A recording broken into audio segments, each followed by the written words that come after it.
Here's a question I keep getting on Godak's speed lights and radio triggers. This is a Fujifilm 685, and this doesn't matter if it's a 685 or the V1 or the 800 series Godaks, but this is for a Fujifilm on the right, and this is for a Nikon on the left. Same is true right here below. This is actually an X-Pro trigger for a Nikon, and this is an X-Pro trigger for a Fujifilm. Here you can see the F right here, indicating Fujifilm. Here you can see an N indicating Nikon. First, I'd like you to take a look, as I zoom in here a little bit, at the pinout configurations on the Nikon. You see this arrangement. The center pin is simply a fire indicator. This actually tells the speed light via the communication from the camera just to fire. These three other pins in this specific configuration is for the hot shoe of the Nikon.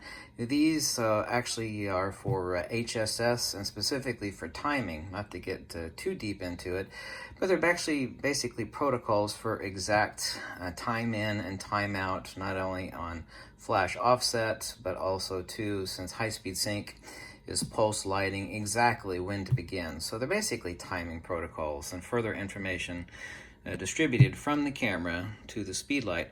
And this is of course the exact same thing for the Fujifilm. Over here, this actually isn't a pin up here, this is actually a locking pin. It doesn't communicate with the camera, it just keeps the speed light from falling out.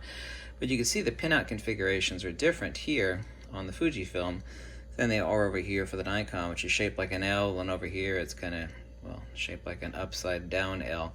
But the point of this is that I can actually use this Fujifilm X-Pro trigger on my Fujifilm, of course. This will only work. By the way, the configuration on this is identical for this, since both of these are for Fujifilm and respectively so for Nikon. But I could actually use this Nikon speedlight with the Fujifilm, not mounted on the Fujifilm since this is a Nikon pinout, but I could actually use this Fujifilm trigger on a Fujifilm camera, which is the only thing it's damn well good for, to communicate perfectly for perfect use with this Nikon speedlight. Say, for example, I wanted to have two speedlights off camera, one for primary lighting and one for backup or hair light, background or hair light. Not that you really illuminate a background unless you're extremely close with like a scrim or something, but as a secondary speedlight or a kicker or whatnot, I could actually use this Fujifilm TTL X-Pro trigger with this off-camera, of course, since the hot shoe is already being occupied by the trigger, this off-camera Fujifilm speedlight, but also too, for perfect use, this Nikon speedlight, respectively too. It's also the case that I could use this X-Pro trigger for Nikon, which can only be used on a Nikon for actual use, to communicate with, for perfect use off-camera, this Fujifilm speedlight. The same is true for other respective cameras. The only important point being is that, of course, you need to have the correct X-Pro or whichever radio trigger for a Godox system. In this case, of course, it's a Fujifilm. You only need to have the appropriate radio trigger for the exact same camera. Everything else over here can be mismatched. Let's put it in really simple terms. So, like I said, these are only communication protocols with the camera. When these are off the camera for radio use, since these are radio triggers, this hot shoe and pinout configuration is circumvented, is communicating directly with the speedlight to know what to do.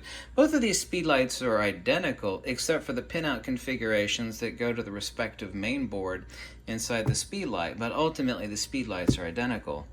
And so when the radio triggers communicate with the speedlight, what is here is completely irrelevant. It's communicating with the main board on exactly what to do and when to do it.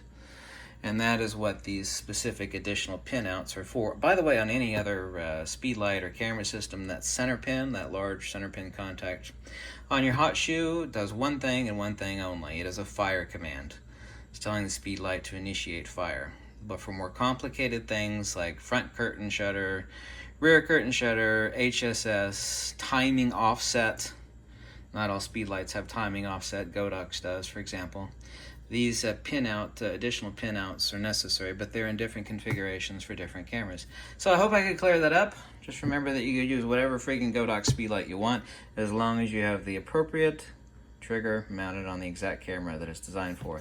This Fujifilm X-Pro trigger is only damn well good on a Fujifilm camera, and respectively so, likewise, the Nikon one.